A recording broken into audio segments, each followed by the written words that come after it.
this next part of the course, we'll move from a consideration of general factors that relate to learning for all of us to a consideration of how different people might learn differently with different capacities and preferences or different motivations. We're now on to the who is doing the learning. To begin this segment, we're going to ask whether there are individual differences in the capacity for learning. And I'm going to work historically backwards today. I'm going to begin with a more recent effort to look at individual differences in learning capacity. And then we'll take up what is a controversial topic within and outside of psychology, one with a much longer history, namely intelligence. Now, as we noted earlier, one general learning mechanism or set of mechanisms is an implicit, non-conscious capacity to monitor probabilities of events in our environment. It's what we've called System 1. Now, this learning mechanism has long been touted as one that doesn't differ much between people. And this is the type of learning that gets examined with artificial grammar learning and also with tasks like what's called a sequential reaction time task. In a sequential reaction time task, people are asked to watch objects on a screen and to press keys that indicate the location of the objects. Now, although the participants aren't told this and they usually don't know it, there is a complicated probabilistic pattern in the way the objects are appearing in the different locations. Over time, based on System 1 learning, people start to respond faster when the pattern is an expected one, compared to when a less likely pattern occurs. So, importantly, people don't realize they've learned a pattern and they couldn't explicitly tell you what the pattern is, but their reaction time is telling us that they've learned something. In fact, this faster responding to expected versus less expected patterns is what we call implicit learning. Now, I want you to keep in mind, implicit learning isn't the same as the speed of reacting. It's the difference in speed that indicates you know on some level that one pattern is likely versus how slow you are when a pattern is less likely. So first of all, it turns out, based on very recent research, there are reliable individual differences in implicit learning assessed by these tasks. And what reliable means is that people's performance on one set of trials in the task is similar to the way they perform on a different set of trials. And some people are doing better at such learning. Some people are faster to show evidence of implicit learning, and others are slower to show that evidence. Now, another important and very interesting fact here is that this kind of performance on a task that measures implicit learning turns out to be unrelated to measures of general intelligence, and it also turns out to be unrelated to measures of working memory capacity or executive function. In other words, implicit learning of serial reaction time tasks is a distinct individual difference. And just because you have a superb working memory doesn't mean you'll have a strong capacity to learn in the implicit and non-conscious way. Implicit learning is related to processing speed. So people whose processing speed is faster, and we know that because they're quicker to push a button in a reaction time task, they show higher implicit learning scores. And finally, and maybe most importantly, implicit learning abilities measured in this way are related to academic achievement. So for example, people do better at foreign language learning and at mathematics when they're better at implicit learning. What does this mean? First of all, I want you to know this is very recent research. It's done in the last 2 years and published in 2011.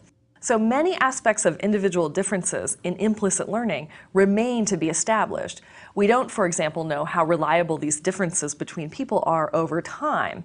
If someone's performance on one occasion is not like their performance on another occasion, it becomes unclear how much individual differences in implicit learning can help us understand broader or more long-term differences between people in learning. We also don't yet know if we have one set of mental processes for implicit learning or whether there are multiple sets of implicit learning processes. And in that case, serial reaction time tasks might assess only one kind of implicit learning and there might be lots of others. What is interesting is that individual differences in this kind of learning are related to academic achievement. And usually academic achievement is viewed in terms of System 2, of explicit and deliberate efforts to learn material. And individual differences in this kind of implicit learning are also unrelated to the more long-established approach to individual differences in learning ability, and that's intelligence.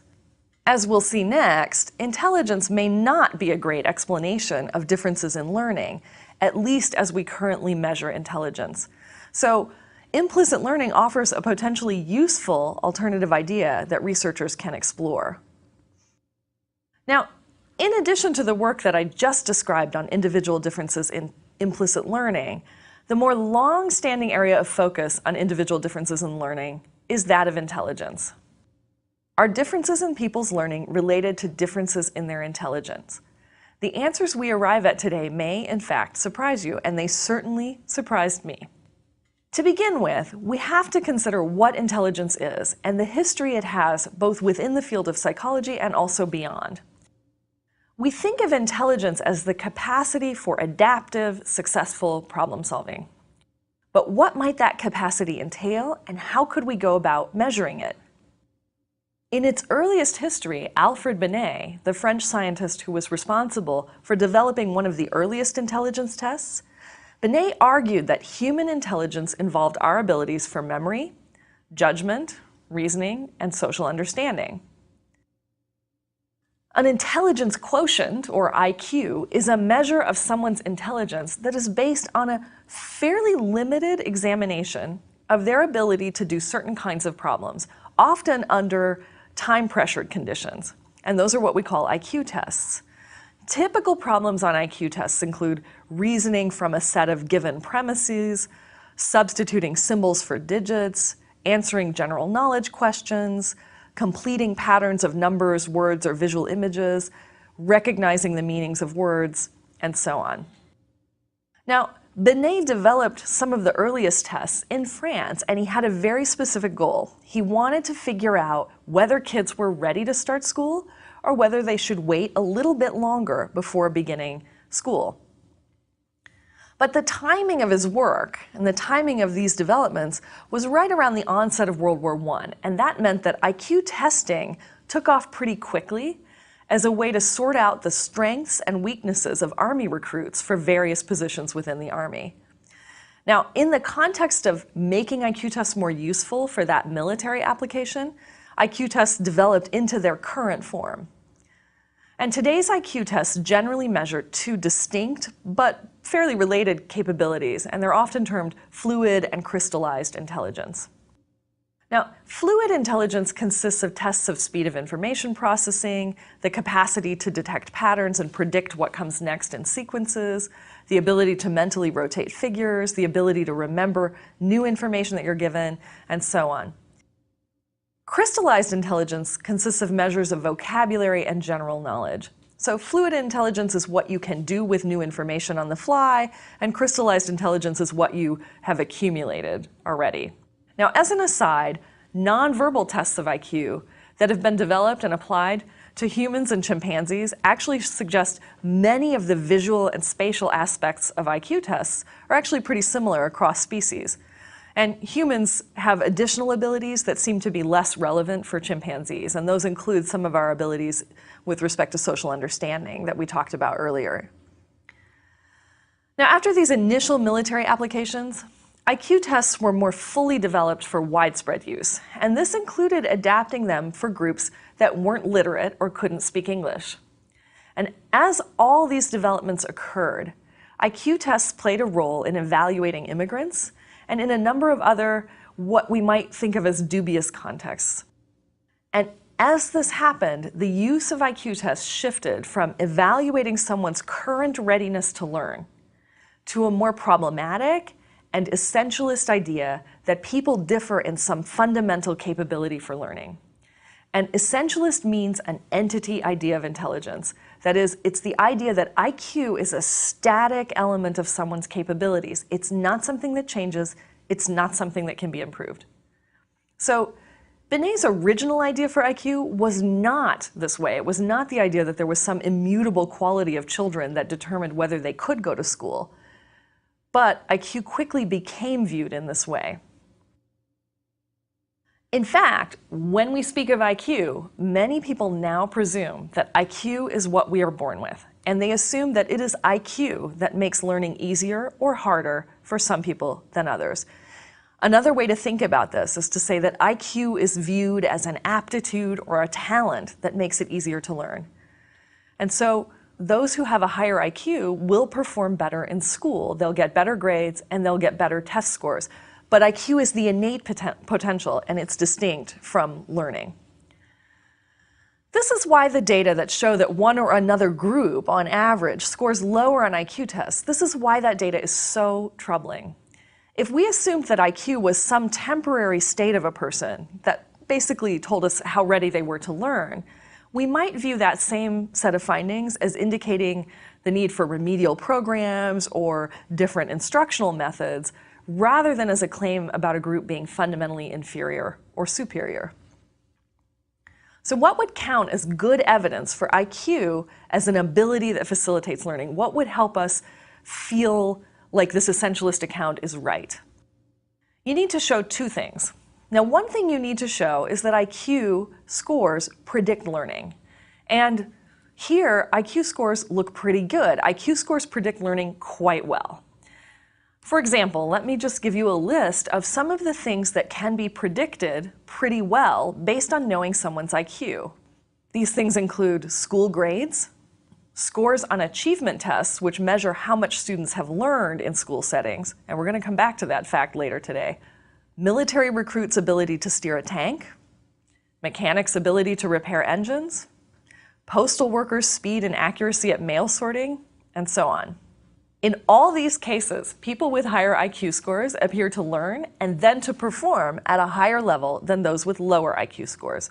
And all of this is totally consistent with the idea that IQ is the ability to learn and perform a wide variety of tasks. But a second thing you need to show is that IQ is some kind of stable aptitude the person has. Otherwise, it could be argued that IQ doesn't reflect ability to learn, but may reflect the person's current state of learning. Then all those predictions that I listed above, they can't be understood as findings about differences between people in the ability to learn. Instead, they involve differences between people in starting knowledge that let some people better learn new skills or new material than others. Well, over time, IQ test scores are quite stable, and what that means is that for most of us, if we're above average, we stay above average in our IQ test scores, and if we're below average, we stay below average in our IQ test scores. Further, IQ actually turns out to be highly heritable, and what that means is that identical twins have more similar IQ test scores than fraternal twins and normal siblings, and this is true even when identical twins are reared apart in different homes. But this could be because our environments actually also tend to be fairly stable over time. Even when identical twins are reared apart in different families, there are many reasons why their environments tend to end up pretty similar. And these include the nature of the adoption process, because that adoption process targets particular kinds of families. It also includes the fact that we, as in other people, respond quite similarly to people who look and act in similar ways. That is, we all go around creating or eliciting our environments, and twins may elicit similar experiences from their surroundings even when they're reared apart. So am I saying that people aren't different in intelligence? Not quite, but I'm trying to suggest to you that there's no environment-free ability difference. In a given environment, the typical environment we have in our country now, for example, there may be genetically linked differences in IQ, but these differences are far from independent of the environment. This brings me to a really wonderful study of genetics and learning in rats. Now, under the assumption that intelligence is the capacity to learn and that it can be selectively bred for, that is, it's genetic, some researchers took rats who were good or bad at maze learning and bred them selectively to create strains of what actually are labeled maze-bright and maze-dull rats. The researchers then took rat pups from each strain, maze-bright rats and maze-dull rats, and they reared them under 3 different kinds of environmental conditions. In one case, they reared them under the usual laboratory conditions, and these were the conditions that were in effect as they bred these different strains of rats. In another condition, the rats were given impoverished conditions. They were given poor nutrition and they were not given toys. And another group of the rats got enriched conditions. They got better food than the typical laboratory situation, and they got a lot of space and a lot of toys. The researchers then went on to test the rats' ability to learn mazes under the usual maze learning conditions. And what they expected, based on the assumption that genes will out, was that the good environment would enhance learning for both kinds of rat, but the differences between the two rat strains would remain. That is, maze bright and maze dull rats would always differ, even though they would both do better in good conditions, and they would both do more poorly at maze learning under poor conditions. That's not what they saw. Instead, the researchers only saw differences in the environment that the rats were typically bred and reared in. Under enriched conditions, both strains of rats did better and they did equally well. And under impoverished conditions, both strains did worse and they did equally badly.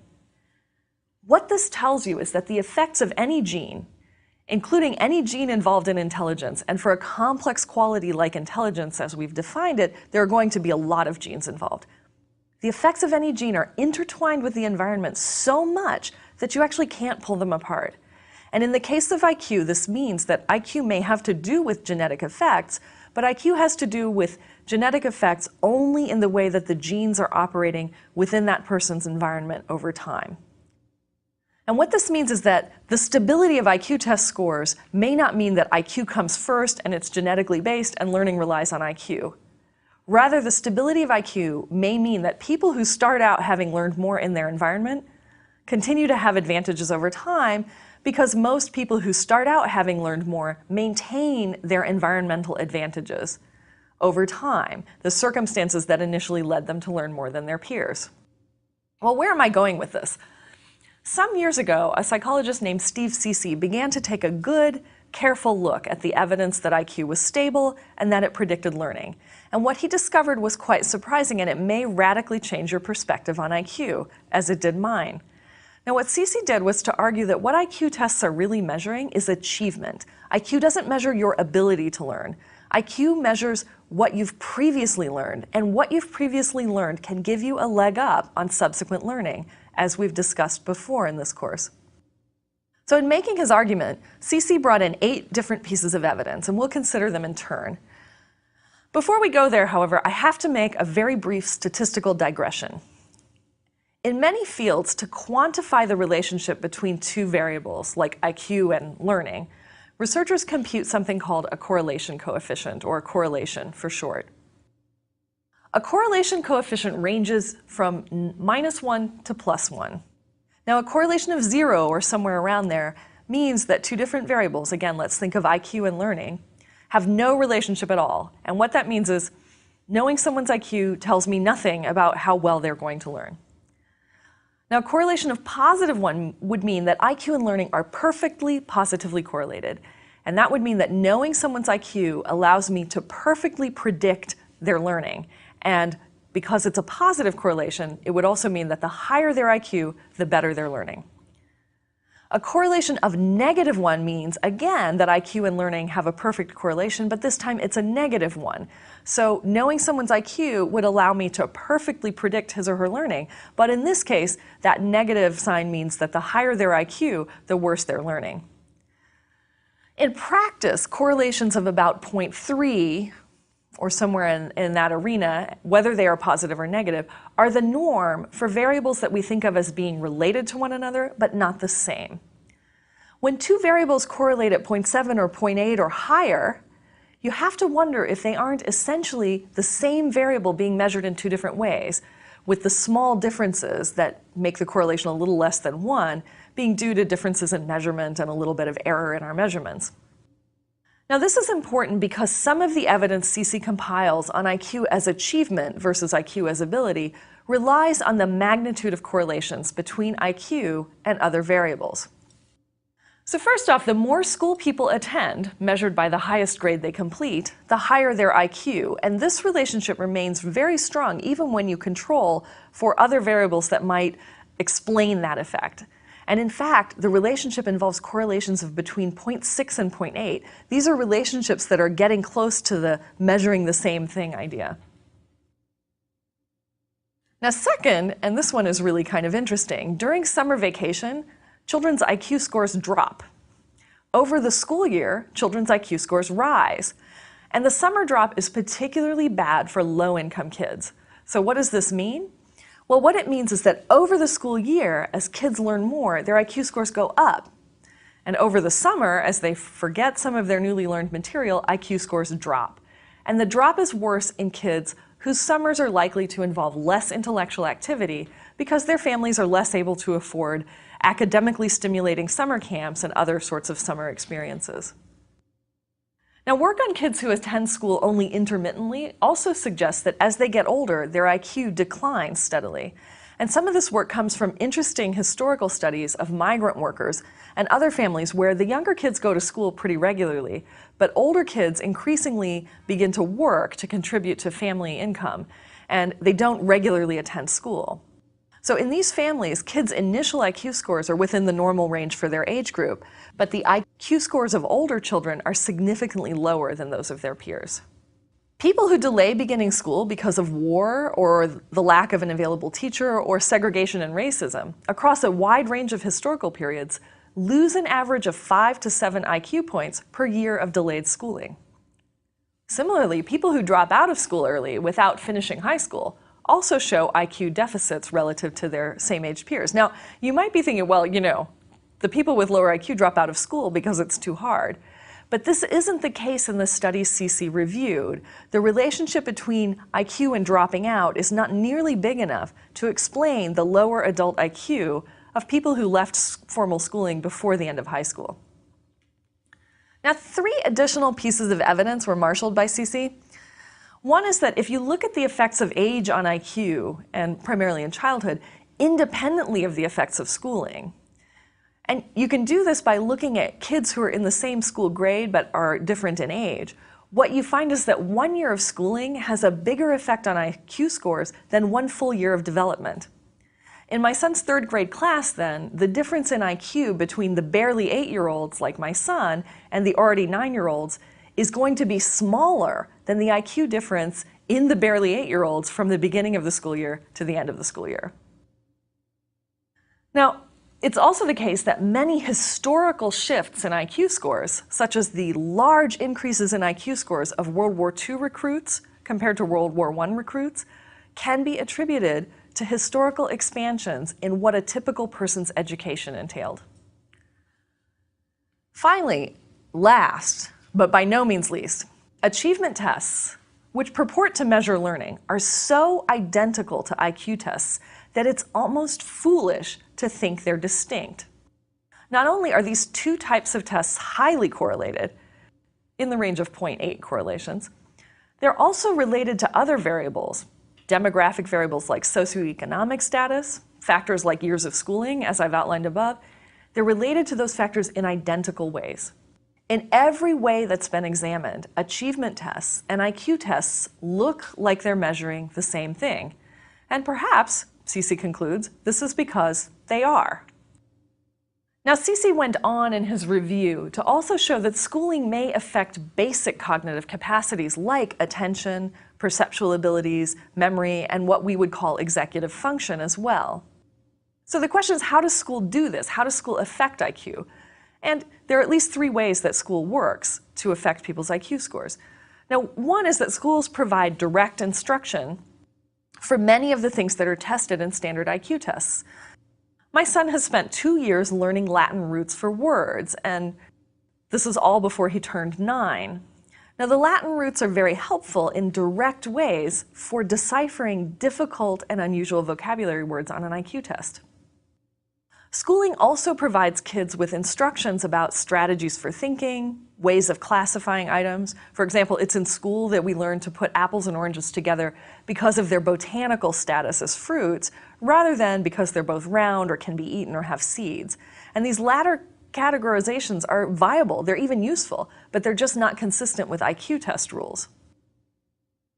Finally, school experiences give kids some skills at sitting still at figuring out written instructions and verbal instructions, at following adult directions, and other capacities that are also likely to promote better IQ test performance.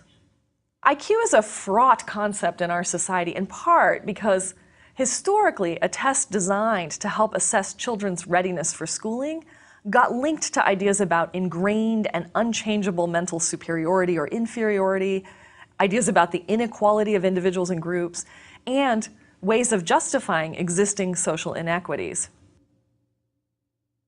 So it's not surprising that a lot of researchers and scholars also find the idea of IQ problematic and troubling.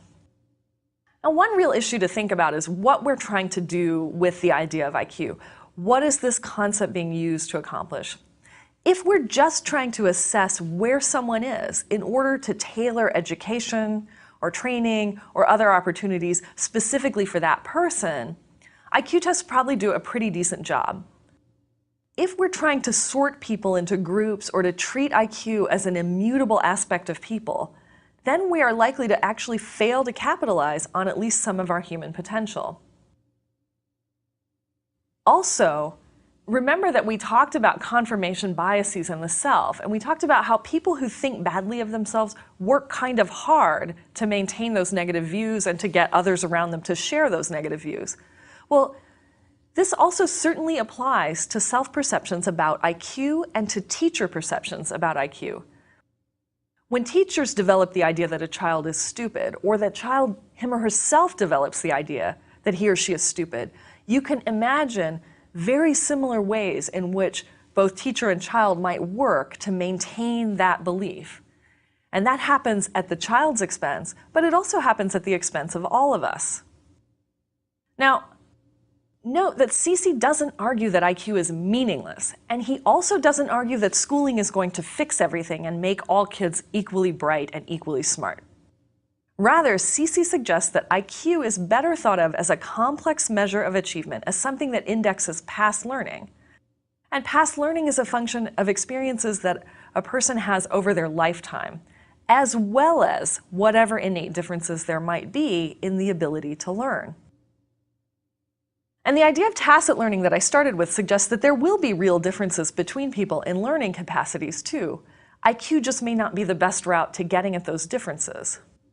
A more promising route may involve looking at individual differences in more basic aspects of cognition, like speed of information processing, the ability of working memory to deal with more or less information, the ability to inhibit distractions, and this kind of implicit learning capacity. Now, this work is at its very beginning because researchers in those traditions, researchers interested in attention and working memory, have not been historically as interested in differences between people as researchers in other fields.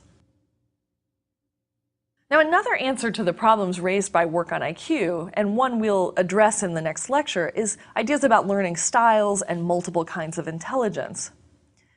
And as a historical note, Binet lived to see his test and its later iterations get linked up with all kinds of ideas about inferior groups and people, and he was horrified. He referred to the way that IQ tests were developed and were being used as involving what he called brutal pessimism. And he set about, towards the very end of his career in life, trying to develop exercises that would increase intelligence and that would demonstrate forcibly and convincingly that intelligence was not an unchangeable aspect of people. Now, unfortunately, Binet died before completing the project to increase intelligence. But from Cece's point of view, we know a great deal about how to increase intelligence, and most of what we know points to the goal of promoting and supporting learning as the route to promote intelligence. This means supporting the basic biologically healthy state that gives kids a good foundation for learning through good prenatal care, good nutrition, and early childhood interventions for poverty. And it also points to supporting access to education for everyone.